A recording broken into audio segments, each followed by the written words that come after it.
Les missions que le pape confie à tout évêque sont des missions qui sont communes. La première mission de l'évêque, c'est celle d'annoncer l'évangile. La deuxième mission, c'est celle de gouverner.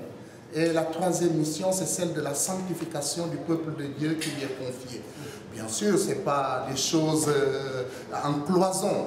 Elles se réalisent dans le ministère ordinaire de l'évêque de tous les jours.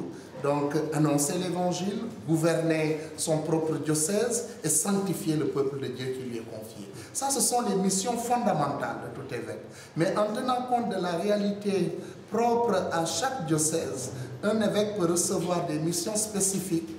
Parmi celles-ci, il peut y avoir tel ou tel aspect de la vie du diocèse, tel ou tel aspect de sa gestion, mais pour la réalité, par exemple, du diocèse de Ziguinchor, dans un contexte de crise comme celle de de notre région, l'évêque de Ziguinchor, bien sûr, comme les autres évêques qui l'ont précédé, devra être dans cette région un artisan de paix.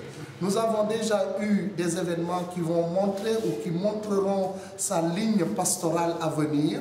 Dès le 1er janvier, par exemple, de cette année, nous avons prié à la place Jean-Paul II pour que le Dieu nous accorde la paix définitive et durable dans notre région. Je reste convaincu que le nouvel évêque de Ziguinchor va s'inscrire dans cette perspective et dans cette ligne de la recherche de la paix dans notre région et dans notre pays.